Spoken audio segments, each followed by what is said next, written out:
You are watching the number one podcast in the whole entire YouTube wrestling community, and I'm one of your hosts, Juanzo. And I'm your other host, Jean-Paul. Leck. Together we are Raw. And welcome to the first NXT show of 2021. NXT New Year's Evil. Jean-Paul, a pretty decent show. We thought it was going to be 4 matches because there were actually 5, but turned out to be a little more. They added some more run time. But overall, I feel like the note is I'll give a 7. I think they pass. It wasn't absolutely amazing. It wasn't blown away, but at least able enough to enjoy some parts of the show. How we doing? Oh, good. For this show, like you said, first NXT of the year, they got to start off hot. And if I'm going to be Jean-Paul Julius Caesar and I'm there with a thumb like this, I got to give it a thumbs up. This show I thought was good. First hour, I thought was way better than the second hour. You said it did run over a little bit, maybe about 10:10, 10:05. Not too long, a little bit of run over, I don't mind. But this was a good show to kick off NXT, into the new year. And if we get more of what we saw in the first hour and a half versus what we saw, kind of a little bit towards the end, which we'll get into, I think NXT will win these Wednesday night wars, which we're already sick of hearing. Can we leave the Wednesday night wars in 2020 and just all enjoy wrestling? You don't got to be competing, but, hey, let's get into the review. I could not agree, more with you because that's absolutely the truth. Let's stop fighting, what happened in Washington. We're not going to go there. But, let's hope we enjoy all this review. And thank you so very much for all the sort of notifications, subscriptions, comments that you guys give us. Thank you for the love and support. We love that. First match, Paul, the show started really hot, and that was Scary and Kross going against Damian Priest, a lot of hate, over Scarlett. So that's the kind of stuff that I like. And I remember you texted me. He's like, these guys are going at it legit. It's a wrestling match. It's how it should be presented. Is that what fans really want to see in the WWE? So that's one of the things that we saw from the very beginning.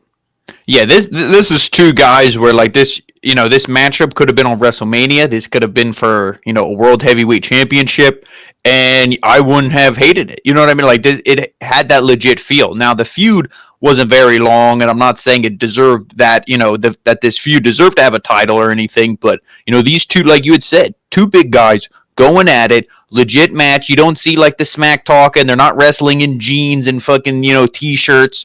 This is 2 legit guys who look like wrestlers wrestling. And like you said, the show started off hot because the first thing we saw was Scarlett coming down. So I always appreciate that.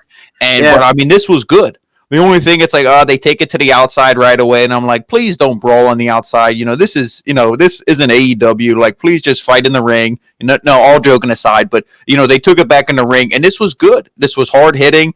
I like it. The only thing that I really didn't care for was the ending. But before we get there, in this match, just Damian Priest to me. Well, both of these guys, but Priest really showed that he's going to be a future superstar. Just the fact that he can sell, because they had commentary even said most of his matches, nobody ever overpowers Damian Priest. He's the powerhouse. He's the one who at least controls that aspect of a match. But in this, Karrion was showing him, it's me. I'm going to be throwing you around. You ain't throwing me around, boy. And he was throwing him around. So, Priest showed that he can fight from the underdog position. He sold the rib injury, especially when he did the Razor's Edge. He acted like he could barely get him up. He, didn't hit that too well, but he still hit it, fought through the pain. But this match to me was really good. Just the ending was kind of a little bit sour, especially because there's rumors, there's rumblings. It's all pretty much confirmed that this was his send-off, his last match, and that he's going to be on SmackDown sooner rather than later. I wouldn't think this Friday, but hey, it's in the world of WWE. We never know. But yeah, the ending, I believe he hit the Saito suplex. He did a suplex, yes. Yeah, and then he just kind of punched him, just clocked him right out. Yeah. So he hit the neck really hard. Mm-hmm. But I didn't think it was enough for a 1, 2, 3, but that's what it was. No, I thought, if he would have did that and then put him in, the straight jacket or whatever it's called, his submission, then I would have been okay, and then he's not even moving, he's laying there like a limp body and the ref calls it, then okay, whatever. But just to punch him and then pin him, and he was right by the ropes too. That could have easily, Priest's legs are they go halfway across the ring. That easily could have been a rope break, just to plug the channel. Yes. But, it wasn't. And if this is Damian Priest's send-off, he had a legit run in NXT. I wish he would have stayed. I feel he could have been NXT champ. But to at least be North American champ, at least the guy held gold in NXT. Hopefully he holds gold on the main roster. Oh, yeah, absolutely. A great coverage right there from Jean-Paul. I just feel that, if he will go to SmackDown, hopefully they treat him a little bit like Matt Riddle. like he's like somewhat successful because his character is really good. If you can explode it as much as like you could, even then, like you said, the only thing I gotta mention on this thing is like they didn't exploit him on NXT as much as they could have, because they could easily he could have been an NXT champion. Yes. So heel legit. But I mean, Karrion Kross was supposed to win. We all of us knew it. He comes back. He has Scarlett. She's hot. There were like a lot of shots of the ass, of the tits. I think NXT in a new year make it a little more edgy. That's absolutely fine. And Karrion just beats him. Like one thing, I always hate matches when I don't see finishers. So we didn't see, the Awakening. We didn't see like the Straight Jacket. So the only thing we saw really was the Saito, and I think Priest hit. Well, he hit the Razor's Edge, and I think he hit the Broken Arrow. But like you said, no finishers, no nothing. Nope. That was a little weak, but really good opening match though. Yes. Otherwise, I agree with you. Like also like there you go. The Dusty Cups are going to start next week, so we're excited about that. Like they have a promo with the Undisputed Era. They had like Adam Cole and also Roderick Strong saying that they're going to win this. And I mean, it's good for Adam Cole to transition, Paul, to just go to like tag, because it's like, hey, I've been main event for like almost 2 years. Nobody wants to see me there anymore. It's fine. I can actually take a step back and maybe help Roderick Strong, because he's as good as me, but maybe he doesn't have the mic skills. He doesn't have like the presence that I have. But at least, hey, we can win this. I agree with you, and sorry to cut you off. I was just, this was just burning in my mind. I had to say it. I wish other top guys like Roman Reigns, would learn to step down and go, hey, let other guys be in the spotlight, and I could be in the tag division for a while, because I'll always be a top guy. You can always take me out of the tag division, put me right in the main event, and it'll be fine. Adam Cole knows that. He knows he's main event. But hey, let me step away and let other guys have this spotlight. Exactly, and you never in the rock, Paul. You're the best booker in the business. I respect you for that. So like that was the one thing, at least, and also refreshes the character, right? I don't have to be on top anymore, so I can actually help out and be somewhere else. And the one thing, they don't want to be in the main roster, so it's like, hey, dude, whatever we give you to stay there, yeah, exactly. You got to do that. So like that's what we saw. Dexter Lumis came out to open the show. Remember, okay, he's the host, but like, does he even do something? I didn't care for that. They made Orange Cassidy the host on AEW. Exactly. Like, that's okay. Yeah, he's like from nowhere. Waiting, nothing. It's bullshit. Yeah, that's kind of what we got. Like what? That's what I wish Dasha would say. Like, it's bullshit. Orange Cassidy. It's bullshit. It's whatever. So, let's move on, Paul. Like, we didn't get the match with Ciampa and also Timothy Thatcher because he was like injured. And you guys see William Regal and one of the doctors, the personnel right there, and they're like, hey, so you're not clear, bro. You have the COVID, so you got to stay away from 10 days. Everything's paid, so he's all cool. And he's like, oh, so yeah, you have paid time off, so it's good. No, but for this, in all seriousness, for this match, I would have liked it because I like both these guys in the ring. I feel like they can both cut a legit promo. But Thatcher, after the Fight Pit match, they found every way possible to bury this guy. Yes. He loses to people he should be losing to. He does his Thatch K in school. He has his students beat him up. Ciampa makes him look like a pussy. So it's like, why this match would have been legit. It's like, hey, we don't get to see it. I'm not too upset. No, I'm not. And then, he also, William Regal says down the line, so maybe next week, in 2 weeks, when he's cleared to go, it's fine. So let's move on to the next thing, Paul. Cruiserweight Championship on the line. Santos Escobar against Gran Metalik. So, like, this is, you see the accent. Why? Because it was two cruiserweights. It was two cruiserweights ready to go. And, of course, they gave us a pretty good match. The one thing that you saw, like, he was trying to do a powerbomb. Like, Gran Metalik dove, and then Santos caught him, but then he slipped. So, like, he almost falls on that. But other than that, like, I think it was a pretty good match. And it's a good opportunity for Gran Metalik to show his real skill because, main roster, they don't let him, like, showcase everything that he has in his arsenal. So, like, for Santos Escobar to put him over, help him out to have a good show, maybe impress some people in the back, that was good. Yeah, and I don't know what the plans are for the Lucha House Party. And speaking of that, just want to shout out Lince Dorado Megazord entrance gear, even though he wasn't even wrestling. That was legit. He needs to wear that again when he's actually featured. He's actually fighting, right? Yeah, but I don't know what the plans are for the Lucha House Party, but if they don't have all the teams announced for the Dusty Cup, throw them in there.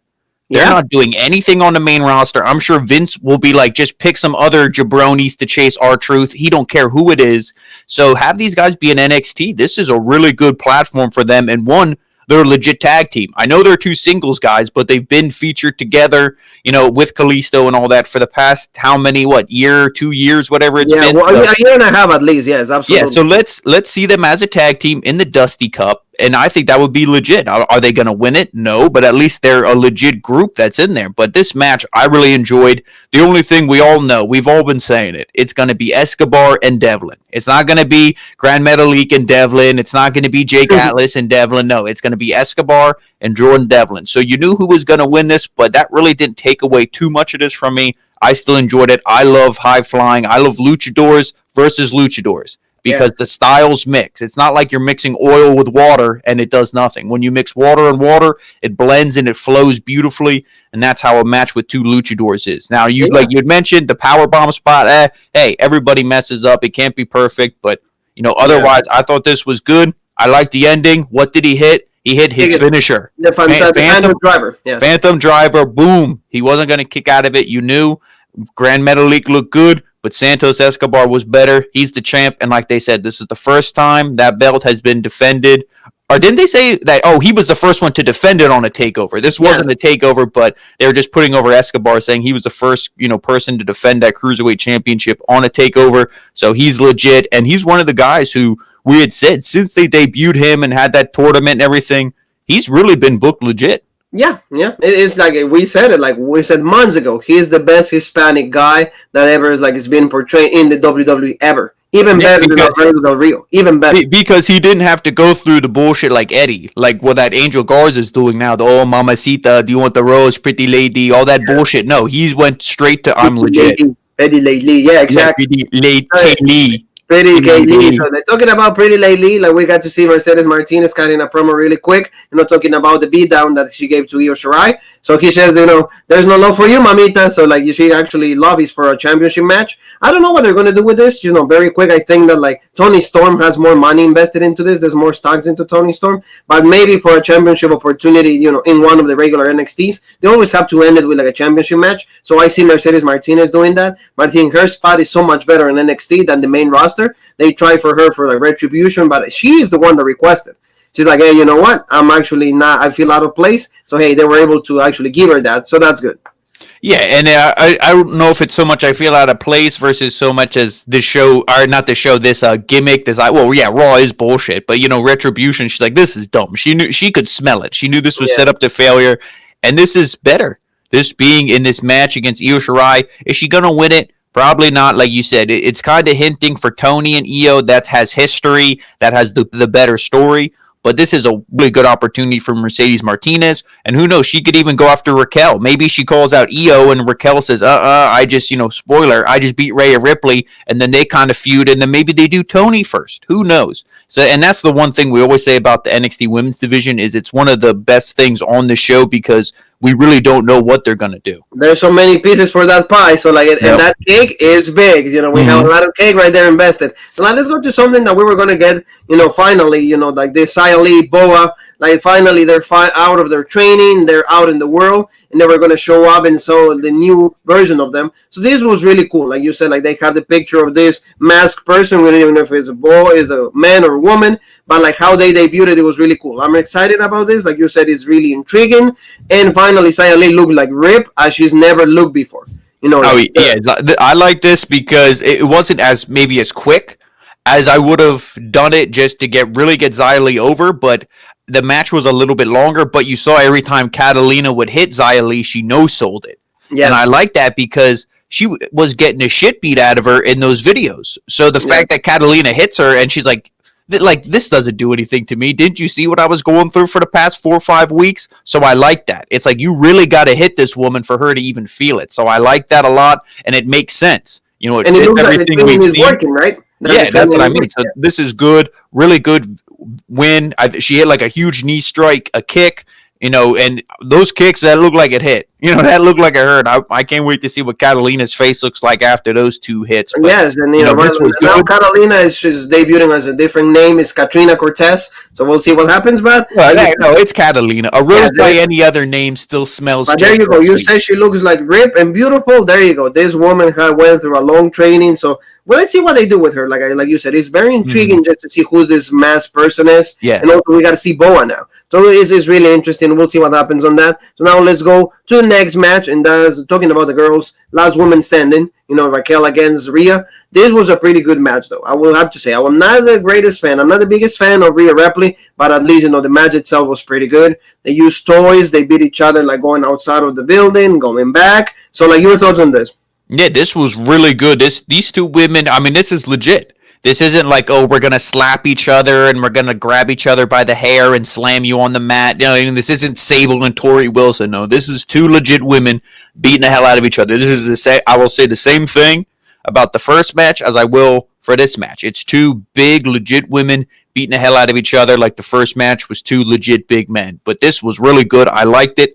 My only major complaint was a little bit later on in the match. Like you said, they fought in the ring. They fought all over. They fought to the back. And then you see out of nowhere, Dakota Kai jumps in with a kendo stick. And she's like, subscribe to Rope Break, beating the hell out of Rhea. Well, that's not a complaint. Right? Yeah. Well, no, I'm getting there. Don't worry. Dakota's legit. I love her. So, like, she's beating her up. And then Rhea is just like, oh, okay, yeah, no, Jean-Paul calls me Hulk Hogan, so I guess I got to, prove him right, because she gets up and clotheslines both of them, which would have been fine if, maybe Dakota didn't come out with a kendo stick and just been hitting her 3-4 times before that. So that I kind of didn't like. And like you said, she kind of just like locked Dakota away somewhere. You see like the lockers and the shit there. Right there. That's where she locked her. Yeah. So it was like a bully, shoving the little nerd kid in the locker in high school. So she kind of did that to her, and it was like, and then they go back. They're fighting on stage, and then it's Raquel. I think Rhea kind of almost did like a Death Valley driver into the LED board, and they always got to do that stupid bullshit where they make the LED board act like it's short-circuiting, like, oh, the static, like, oh, they broke it, when clearly they didn't. It's like well, I don't even know why you do that shit. But then Raquel, she just kind of did like a one-arm, like, choke power bomb thing that she does, right there through the production crate or, the gimmick little area, whatever you want to call it, sends her through that. Raquel gets up at the 9 count. So she wins, and that was the right winner. We've been saying Rhea Ripley is one of those. She's in the category where she can lose to whoever. She's over. She's made. She's like, I always say, like AJ Styles. Sometimes we see AJ lose to people, and we're like, why is AJ losing? Like, this is kind of bullshit. He should be main event. But he is. He's always main event, even if he loses. And the same thing with Rhea. She lost to Raquel here, but she, they can still use her in the main event. She'll always be main event. But Raquel needed this win because now Raquel is in that category. Now Raquel is main event. Now, like I said, she could go after Mercedes. She could go after Tony. She could go after whoever. Io. She could go after any of them, because those I feel are like the 4 that are kind of like the main event right now. Oh yeah, and for the title picture. She's the baddest girl in NXT. So that's the cool thing. I'm so happy that she won. She deserved it. Like you said, after she pinned Io at War Games, this is the next progression. So the next progression is to see her with gold around. She's like the new generation version of China. She's beautiful. She's, really ripped. She's, ready to go. She has a nice physique. Why not put the belt on her? I'm excited about, Raquel Gonzalez and the fact that she beat Rhea Ripley. I'm happy. That's the asterisk that I will put in the show. That was good. Now let's go to something that it wasn't that good, not needed. I just don't understand why they do this. And that was the Garganos, the way. And you see, wee, there you are. Yeah, they have to come out. And they were cutting a promo, hey, that the curse is finally broken. I'm the champion. All of this is cool. And they also announced, hey, we're going to be part of the NXT, the Dusty Classic. So that's cool. We're going to see Austin Theory and Johnny Gargano teaming up. Another guy that is, like you said, he's taking a step back to take a step forward. So that's good. And the fact that he has gold. Didn't you love this? I know you love like the Fantastic Four. So like a pretty kudos. Lots of kudos to the person that did this, because it looks really, really cool. Oh yeah, no, I like this superhero. It's because like the type of rowing is a lot better than what Dexter will do, so that's really cool.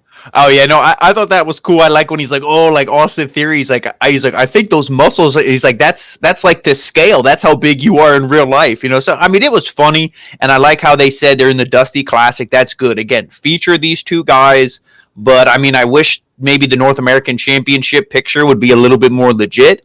But, hey, it is what it is, I guess. There's nothing complaining we'll do to change it.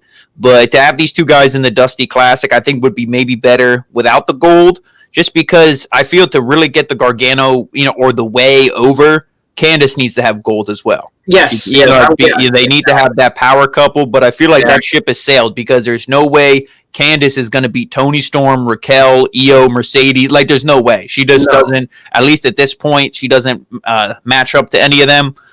But if they would have ended this segment here, moved on to the main event, I would have been completely okay. But that is not what they did. No, because they have to see. Shotzi came out and then she threw one of like a bullet or something, like a ball, right, onto somebody else's balls. So ball to ball, like he was actually in pain, and that was Austin Theory. They keep messing up with his balls because they're still punishing him for sending those nudes and all of that. So they're gonna keep attacking like his genital area. So genitalia. There you go. There. So like that's what they had, and then they kind of went at it. They were about to start something, and then John Paul just mentioned they need a feud for the North American Championship. So why don't we add Kushida to this? So Kushida came out. He starts attacking Gargano. So he allies himself with like Shotzi Blackheart, and the person that is running the show right now, Dexter Loomis, the host. He just doesn't say anything, but he just like starts ringing the bell and is like, "What the hell? We're not even in like wrestling gear." So it's like, well, the drawing says it all. They're gonna have a tag team match. So this was actually, like you said, not necessary. It was pretty quick. It only signifies that the rivalry is going to start right now. It actually is going to start for Kushida and Johnny Gargano, because what happens in the WWE, when you win a match against the champion, then you can actually lobby for a championship match. So that's what they had. So like, I know you didn't like this, so I'm just going to go through it really quick. So like, they just pretty much went at it. They kept playing with like Austin's Theory's balls. He received some bar of the action, and in the end, right there, they kept going at it. You see, it's like kind of like, I don't want to say a clusterfuck, but it's like really bad. And in the end, Kushida turns up and he pinned Johnny Gargano. So you see that they're going to have a rivalry right there. Yeah, I mean, I would say it was pretty bad. Now, I think Gargano and Kushida in a legit match, just the two of them, will give you a great match. Johnny Gargano was, I think they said, the competitor of the year last year, or at least the male competitor. So, and we know Gargano's good, and we know Kushida's good. And if you put the North American Championship on Kushida, that's what we've been, clamoring for on Rope Break here for months. Yes. Put gold on Kushida. Yeah. So, I mean, if that's the end goal from this, I'm fine with it. But just, this tonight, it wasn't needed. It was just, it felt really out of place in a night where all the matches were legit. Yeah, yep, and especially you didn't need it. You could have used that time to put more in the main event, instead of having overrun. But that's at least what we had. So the Dusty Classic, like we mentioned, is going to start next week. So we're going to see two matches. It's going to be Undisputed Era against Breezango. We know Undisputed Era is going to go through. I feel bad for Breezango and Tyler Breeze and Fandango, but that's what it is. And we get the Ever Rise. Are they going to ever rise to the Grilled Young Veterans? No, it's not going to happen. I was going to say, like, when you look at this, it's like, I wonder who's going to win these matches. Yes, exactly. So and on top of that, we get more news, because that's what Robrick does. We deliver the best news in the business. There you go. William Regal mentioned that 2021 is going to be even a better year than 2020 was, and they're going to. What does that say? That the Women's Knockout Championship? Yes. Oh, Dusty Classic. Sorry. Yeah, it said Impact Women's. Yeah, it said Impact Women's. Yeah, Scott D'Amore. The tag team championships. Yes, they're going to have a tag classic. Well, it's something that we mentioned though. Remember, like months ago, we said, hey, it would be cool if they could have if they could use these women more. But I mean, clearly it sounds that they're trying to imitate Impact. So I mean, yeah, I mean, I'm fine with it just because they have a lot of women, but just you don't need to call it a Dusty Classic. You don't need to be like, oh, the men do War Games, let the women do War Games. Oh, the men have the Dusty Classic, let the women do it. Give the women something else.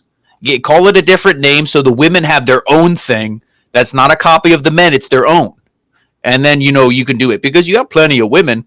But again, the winner of this should challenge for the WWE Women's Tag Team titles. Exactly. That should be the prize. That's it. The next. Hopefully, that's against the Riot Squad. That would be cool because it's a match that I want to watch. For women that do not have anything related to gold, but just the tag championships. So there you go. We're going to have, instead of having a date on Valentine's Day, we're going to be watching TakeOver. So our date is going to be every single one of you. So I hope you guys can appreciate that. So it's going to be, NXT TakeOver. They didn't give it a name. And instead of giving us chocolate, just give us subscriptions and thumbs up. So exactly. That's the only way you can pay us. TakeOver is going to be on Valentine's Day. So thank you for that. See, subscribe. Just help us out like that. So let's go to the main event, Polsky. And then there's going to be, there you go, NXT Championship match, Finn Balor against Kyle O'Reilly.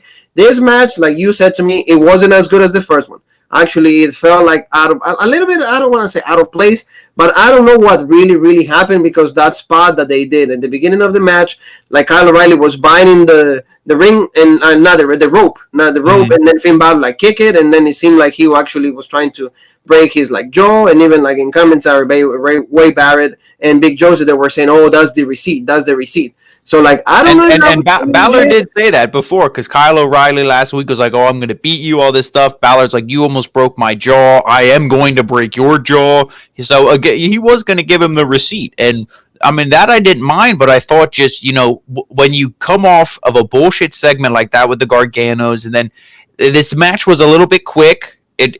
They should have gave more time, because it wasn't like the overrun was 15 minutes and we had a legit match. The match at TakeOver is still fresh in our minds, where this didn't feel good. And also it happened 2, 3, 4 weeks after, not even. Yes. So it's, well, actually, no, Balor was out for a while, but I mean, this is like, the first match we've seen of Balor really for his return. His last match, Kyle O'Reilly gets hurt, comes back, Kyle O'Reilly again.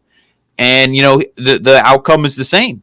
Legit hard-hitting match, and I think Balor should have won. That's the right guy, but you could have dragged this feud out. You could have done this maybe in, I don't know, March or April, drag this out for a while. I mean, I don't know what the plans are for Balor or Carrion or whoever, but, you could have gave this to Pete Dunne. Pete Dunne wanted Finn Balor. I think that match would have been a little bit more interesting. And fresher. Yeah. So, but that's the spot that we're mentioning to you, and then the whole match focuses on that, because like Kyle O'Reilly never felt the same. Even like I don't know if he was playing out the injury, but like he never really had much more like offense. He was never in dominance of the match. He was never in charge. So like it was just Balor applying like submission holds. You can see the crossface trying to really break the jaw. So like you said, he was just actually doing what he said he was going to do. So he kept going at it, and that's everything that he focused on. At some point in the match, like you said, like there was like an interaction with like O'Reilly, and he hit a really big elbow, and then Balor was actually busted open. No, I mean, like he was just cut. He got a cut,